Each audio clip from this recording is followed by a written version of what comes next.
Hello friend, જય શ્રી કૃષ્ણ। આજે આપણે બનાવીશું આલુ અને મેથીની એકદમ ટેસ્ટી એવી ટિક્કી। તે બનાવવા માટે આપણે અત્યારે 2 નંગ જેટલી મીડિયમ સાઇઝની ડુંગળી લીધેલી છે। તેને ચોપર વડે એકદમ ઝીણી આપણે કટ કરી લીધી છે। સાથે જ આપણે લીલા ધાણા, લીલું લસણ અને લીલા મરચાં લીધેલા છે, તે પણ તેની અંદર એડ કરી લઈશું। અને તેની અંદર આપણે હવે મેથી એડ કરવાની છે। આ મેથીને મેં પહેલેથી ધોઈ અને સાફ કરી એકદમ ઝીણી સમારી અને તૈયાર રાખેલી છે। તો હવે તેને પણ તેની અંદર એડ કરી લઈશું અને આ રીતે ખૂબ જ ટેસ્ટી એવી ટિક્કી બનીને તૈયાર થશે। તેની સાથે જ આ જે બટેકા છે તે કાચા બટેકા જ છે, તેને આપણે છોલી અને એકદમ આ રીતે છીણીની મદદથી છીણી દીધા છે અને તેને 2 પાણીથી સરસ એવા ધોઈ અને લીધેલા છે। ત્યારબાદ આપણે તેની અંદર હવે રેગ્યુલર મસાલા કરીશું। તેમાં આપણે લાલ મરચું પાવડર એડ કરીશું, હળદર પાવડર એડ કરીશું। તેની સાથે જ આપણે ધાણા જીરું પાવડર અને સ્વાદ અનુસાર મીઠું એડ કરવાના છે। એકદમ સરસ એવી આ ટિક્કી ગરમા ગરમ જો મળી જાય ને તો ખાવાની તો મજા જ આવી જાય। ખૂબ જ ટેસ્ટી એવી આ ટિક્કી બની અને તૈયાર થાય છે। તો તેની સાથે જ આપણે હવે તેની અંદર ચણાનો લોટ અંદર થોડો એડ કરીશું અને તેની સાથે જ આપણે ચોખાનો લોટ પણ તેની અંદર એડ કરીશું। આ રીતે તે એકદમ ક્રિસ્પી પણ થાય છે અને ટેસ્ટી પણ બને છે। સાથે જ આપણે તેની અંદર આમચૂર પાવડર એડ કરવાનો છે, તમે લીંબુનો રસ પણ એડ કરી શકો છો। સાથે જ આપણે તેની અંદર ખાંડ એડ કરીશું અને હવે આને બરાબર મિક્સ કરી લઈશું। પહેલાં આપણે હળવા હાથે તેને બરાબર મિક્સ કરી લેવાનું છે, કેમ કે તેને આપણે પાણીની પહેલાં એમ જ તેને મિક્સ કરીશું, પછી જેમ જરૂર લાગશે તેમ તેની અંદર પાણી એડ કરતા રહીશું અને સરસ એવું બેટર બનાવી અને તૈયાર કરી દઈશું। આપણે ટિક્કીના શેપમાં એને આપવાનું છે, થોડો અંદર ખાવાનો સોડો એડ કરી લઈએ અને હવે બરાબર એકદમ સરસ એવો આ રીતે જે લોટ હોય એમ બંધાયેલો હોય એ રીતે આનો તૈયાર કરીશું અને તમે જોઈ શકો છો કે ખૂબ જ સરસ એવું આપણું ટિક્કીનો શેપ હવે આપવાનો છે।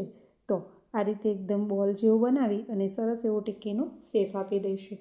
આ રીતે જો તમે ક્યારેય ના બનાવી હોય ને આલુ અને મેથીની ટિક્કી, તો જરૂરથી બનાવજો। ખૂબ જ ક્રિસ્પી અને એકદમ ટેસ્ટી એવી આ બની અને તૈયાર થાય છે। શિયાળામાં આવી ગરમા ગરમ ટિક્કી જો નાસ્તામાં મળી જાય ને તો બીજું જોઈએ જ શું। તેની સાથે જ હવે આપણે ગરમ તેલ કરવા મૂકીશું અને તેની અંદર આપણે તેને હવે તળી લઈશું। આપણે ઓછા તેલમાં જ અત્યારે તળી રહ્યા છીએ, તમે એકદમ ડીપ ફ્રાય કરી દેવું હોય તો પણ ચાલે અને સાલો ફ્રાય કરી અને હળવે હળવે તમે કરો તો પણ સરસ એવી બની અને તૈયાર થાય છે। આ રીતે તેને પલટાવતા સરસ એવી આપણે બંને સાઈડથી ક્રિસ્પી થાય એ રીતે તેને તળી અને તૈયાર કરી દઈશું। તો એકદમ ઇઝી અને ફટાફટ બની જતી આ ટિક્કી તમે જરૂરથી આ શિયાળામાં તમારા રસોડે બનાવજો। આ ટેસ્ટમાં એટલી બેસ્ટ લાગે છે ને કે એક વખત બનાવશો ને તો વારંવાર તમારા ઘરે પણ તેની ડિમાન્ડ વધી જ જવાની છે। એકદમ સરસ એવી ગોલ્ડન રંગની આ ટિક્કી તૈયાર થઈ ગઈ છે। હવે આને આપણે લઈ લઈશું અને આ જ રીતે બીજી બધી ટિક્કીને પણ આપણે તેને તળી લઈશું। તો ખૂબ જ ટેસ્ટી એવી આ ટિક્કી બની અને તૈયાર થઈ ગઈ છે। સચીના કિચનમાં આવી રહેલા વિડીયો તમને કેવા લાગે છે તે કોમેન્ટ કરીને જરૂરથી જણાવો અને મારા વિડીયો જો તમને થોડા પણ ગમતા હોય ને તો તેને લાઈક અને શેર કરવાનું બિલકુલ પણ ના ભૂલતા।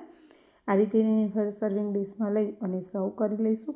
તેને ચા કે કોફી સાથે પણ ખૂબ જ ટેસ્ટી લાગે છે અને તમે તેને ચટણી સાથે પણ ખાઓ ને તો ખૂબ જ ટેસ્ટી લાગે છે। પણ આ રીતે જો જરૂરથી બનાવજો અને અત્યાર સુધી જો સચીના કિચન નામની જે યુટ્યુબ ઉપર મારી જે ચેનલ છે તેને સબસ્ક્રાઈબ ન કરી હોય તો જરૂરથી સબસ્ક્રાઈબ કરી લેજો, કે જેથી કરીને આવા નવા વિડીયો સાથે આપણે દરરોજ મળતા રહીએ। જેને એકદમ ઇઝી અને દેખાવમાં પણ દેખતાની સાથે જ મોંમાં પાણી આવી જાય એવી મસ્ત મજાની ટિક્કી અત્યારે બની અને તૈયાર થઈ ગયેલી છે।